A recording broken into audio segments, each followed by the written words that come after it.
Assalamualaikum warahmatullahi wabarakatuh.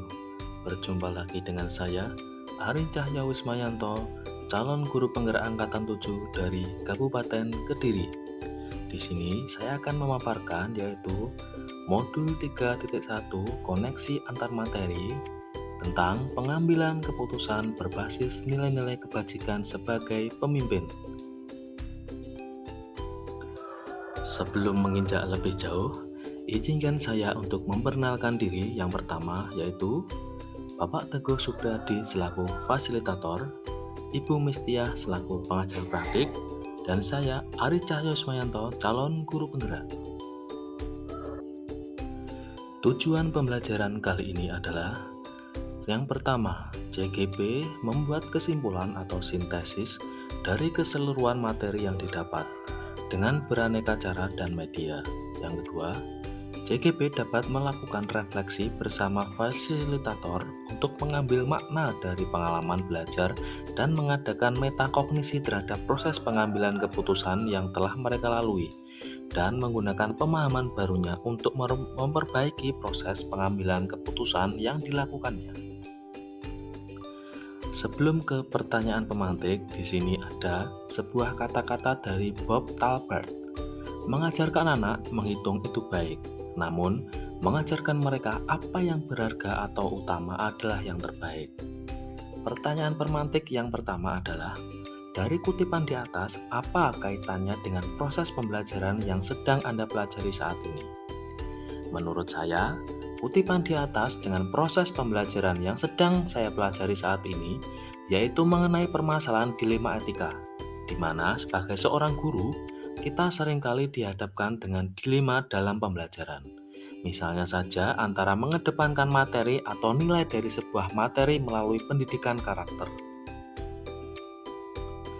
Pertanyaan pemantik yang kedua adalah, bagaimana nilai-nilai atau prinsip-prinsip yang kita anut dalam suatu pengambilan keputusan dapat memberikan dampak pada lingkungan kita? Nilai dalam pengambilan suatu keputusan yang saya pegang adalah pengambilan keputusan harus dapat dipertanggungjawabkan dan berpihak pada murid. Hal tersebut juga diharapkan dapat memberikan dampak positif untuk lingkungan yang aman, nyaman tanpa adanya perselisihan. Nomor 3, bagaimana Anda sebagai seorang pemimpin pembelajaran dapat berkontribusi pada proses pembelajaran murid dalam pengambilan keputusan Anda? Sebagai pemimpin pembelajaran, saya punya wewenang untuk menciptakan pembelajaran berkualitas yang berpihak kepada siswa. Untuk itu, wawasan yang saya miliki, utamanya wawasan dari pengalaman mengikuti pendidikan guru penggerak, bisa berkontribusi terhadap terciptanya pembelajaran yang berpihak pada siswa dan menjadikan pembelajaran yang menyenangkan. Pertanyaan pemantik yang terakhir adalah, menurut Anda, apakah maksud dari kutipan ini jika dihubungkan dengan proses pembelajaran yang telah Anda alami di modul ini? Jelaskan pendapat Anda. Menurut saya, di modul ini mempelajari bagaimana seorang pemimpin dalam mengambil suatu keputusan. Jika dihubungkan dengan kutipan, pendidikan adalah sebuah seni untuk membuat manusia menjadi perilaku etis. Pengambilan keputusan juga adalah bagian dari pendidikan yang tujuan akhirnya adalah memaksimal potensi peserta didik, dan yang utama adalah membangun karakter peserta didik secara positif atau berperilaku etis. Berikutnya adalah pertanyaan untuk membuat rangkuman kesimpulan pembelajaran koneksi antar materi. Berikut adalah pertanyaannya. Nomor 1, bagaimana filosofi Ki Hajar Dewantara dengan Pratap Triloka memiliki kaitan dengan penerapan pengambilan keputusan sebagai seorang pemimpin? Sebagai seorang pemimpin, apabila dihadapkan pada sebuah kasus dilema etika, untuk pengambilan keputusannya setidaknya harus berpedoman pada filosofi Ki Hajar Dewantara dengan Pratap Triloka pendidikan yang disampaikan, yaitu ing ngarsa sung tulodo, di depan selalu memberi contoh atau teladan, ing madya mangun karsa, di tengah selalu memberi semangat, dan tutwuri handayani, di belakang selalu memberi dorongan atau dukungan. Nomor 2, bagaimana nilai-nilai yang tertanam dalam diri kita berpengaruh kepada prinsip-prinsip yang kita ambil dalam pengambilan suatu keputusan? Nilai-nilai yang tertanam dalam diri kita sangat mempengaruhi keputusan yang akan kita ambil, karena nilai tersebut merupakan landasan moral dalam suatu pengambilan keputusan. Misalnya, nilai kejujuran sudah kita pegang, maka dalam pengambilan keputusan kita tidak dapat akan membuat keputusan yang di dalamnya terdapat suatu penipuan atau rekayasa. Yang ketiga, bagaimana materi pengambilan keputusan berkaitan dengan kegiatan coaching atau bimbingan yang diberikan pendamping atau fasilitator dalam perjalanan proses pembelajaran kita, terutama dalam pengujian pengambilan keputusan yang telah kita ambil. Apakah pengambilan keputusan tersebut telah efektif? Masihkah ada pertanyaan-pertanyaan dalam diri kita atas pengambilan keputusan tersebut? Hal-hal ini tentunya bisa dibantu oleh sesi coaching yang telah dibahas pada sebelumnya. Coaching bisa dilaksanakan untuk memfasilitasi seseorang dalam mengambil suatu keputusan. Dengan teknik coaching, seorang coach bisa membantu kunci memaksimalkan potensi yang dimilikinya sehingga kunci bisa membuat solusi atau mengambil suatu keputusan yang tepat. Pengambilan keputusan melalui coaching ini cukup efektif karena minimal ada dua sudut pandang yang digunakan, yakni yang utama dari sudut pandang kunci dan diketahui oleh coach.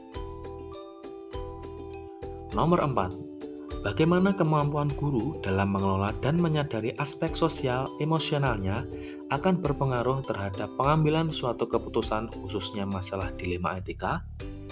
Kemampuan guru dalam mengelola dan menyadari aspek sosial emosional sangat berpengaruh terhadap pengambilan suatu keputusan, khususnya dilema etika. Guru yang memiliki kesadaran diri yang baik pasti menunjukkan kejujuran dalam pengambilan keputusan, memiliki kemampuan untuk mengelola emosi, pikiran, dan perilaku diri secara efektif dalam berbagai situasi dan untuk mencapai tujuan serta aspirasi. Kemampuan untuk memahami sudut pandang dan dapat berempati dengan orang lain, termasuk mereka yang berasal dari latar belakang budaya dan konteks yang berbeda-beda. Untuk itu, seorang guru harus dapat kesadaran penuh dalam menyikapi suatu masalah dan saat mengambil suatu keputusan. Nomor 5. Bagaimana pembahasan studi kasus yang fokus pada masalah moral atau etika kembali kepada nilai-nilai yang dianut seorang pendidik? Jika ada kasus yang berkaitan dengan masalah moral atau etika, seorang pendidik harus berlandaskan atau berpedoman pada nilai-nilai kebajikan yang diyakininya. Misalnya, ada masalah yang di sana terdapat bujukan moral tentang kejujuran yang sebenarnya menguntungkan secara pribadi. Seorang pendidik harus tetap mengutamakan nilai-nilai kejujuran sehingga hasil yang akan diputuskan bisa dipertanggungjawabkan secara moral. Nomor 6. Bagaimana pengambilan keputusan yang tepat? Tentunya berdampak pada terciptanya lingkungan yang positif, kondusif, aman, dan nyaman.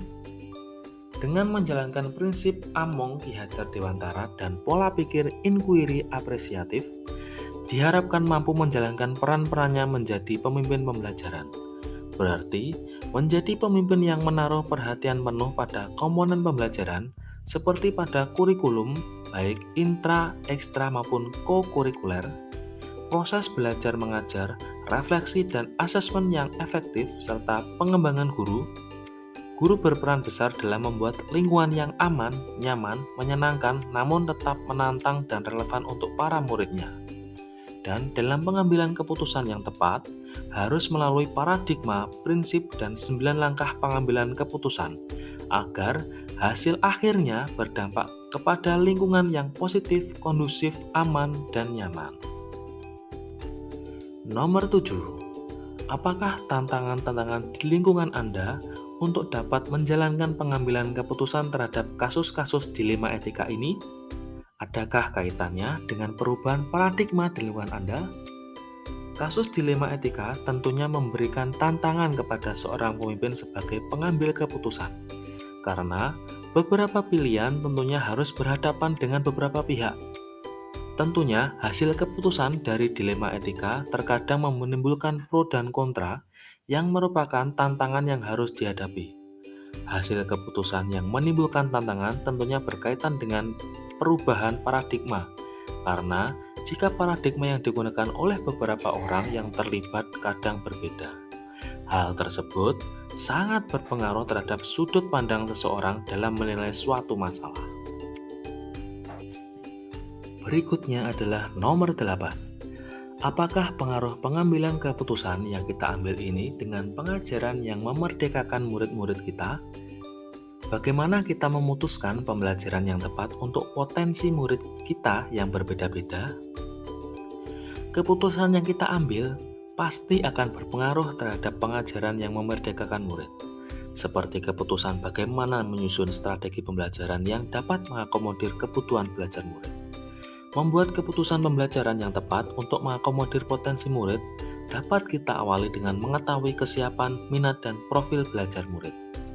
Jika kita sudah mengetahui ketiga unsur tersebut, selanjutnya kita dapat memutuskan strategi pembelajaran yang sesuai untuk mengakomodasi kebutuhan belajar setiap murid melalui strategi pembelajaran berdiferensiasi konten, proses, atau produk.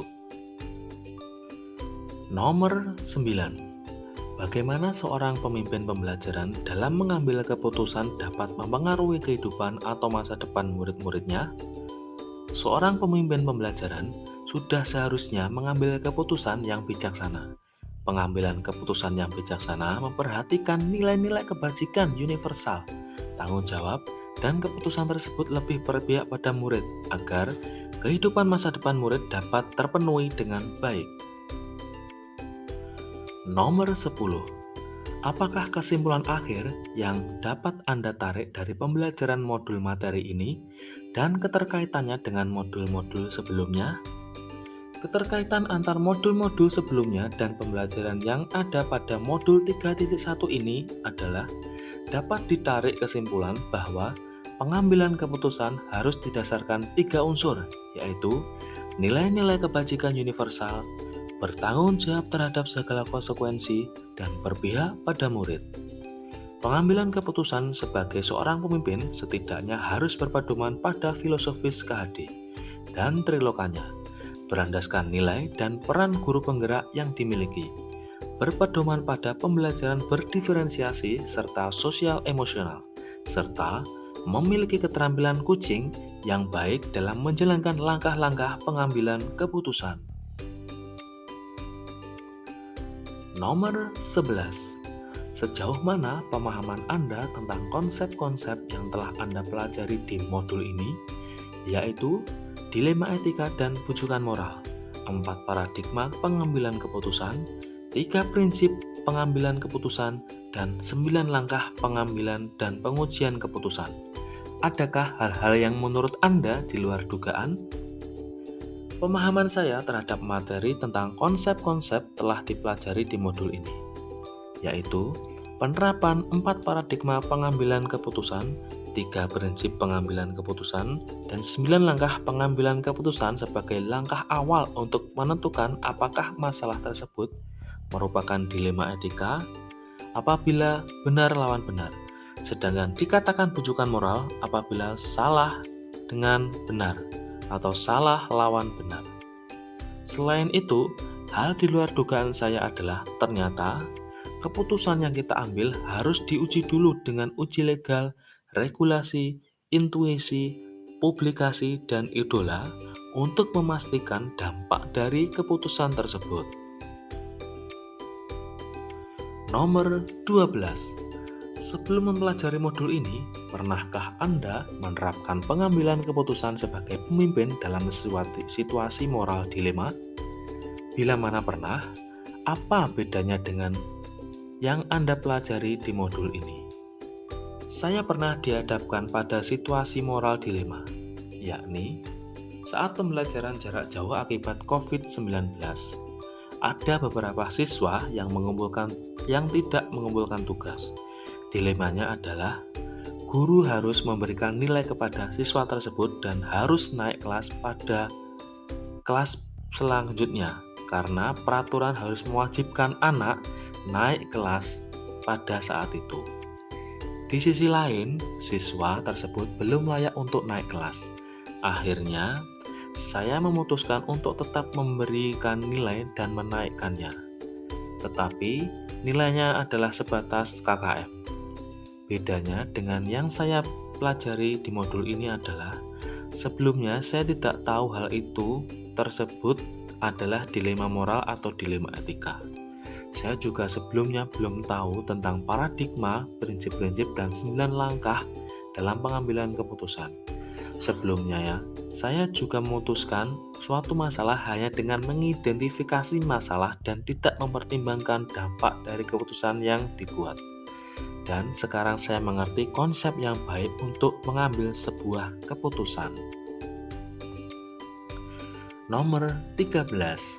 Bagaimana dampak mempelajari konsep ini buat Anda? Perubahan apa yang terjadi pada cara Anda dalam mengambil keputusan sebelum dan sesudah mengikuti pembelajaran modul ini? Bagi saya, dengan mempelajari modul ini memiliki dampak yang sangat besar, karena saya menjadi tahu bagaimana seharusnya seorang pemimpin mengambil sebuah keputusan yang berbasis nilai-nilai kebajikan dan berpihak kepada murid. Perubahan dalam cara pandang dan cara menyikapi situasi dilema etika, serta menentukan apa yang harus saya lakukan bila dihadapkan dalam kasus dilema etika tersebut. Pertanyaan pemantik yang terakhir, seberapa penting mempelajari topik modul ini bagi Anda sebagai seorang individu dan Anda sebagai seorang pemimpin? Topik modul ini sangat penting bagi saya, karena sebagai seorang pendidik harus menghadirkan pembelajaran yang berpihak pada murid. Dan sebagai seorang pemimpin, di mana sebuah keputusan yang diambil harus berdasarkan beberapa pertimbangan, sehingga keputusan yang ada dapat dipertanggungjawabkan dan tidak salah langkah atau bahkan merugikan salah satu pihak, yang justru akan menimbulkan kekacauan. Dengan mempelajari modul ini, diharapkan setiap keputusan yang kita ambil adalah langkah paling bijaksana dan yang paling terbaik. Ibu dan Bapak guru hebat, demikian apa yang bisa saya paparkan di koneksi antar materi modul 3.1 ini. Semoga dapat bermanfaat bagi semuanya. Salam bahagia, tergerak, bergerak, menggerakkan. Wassalamualaikum warahmatullahi wabarakatuh.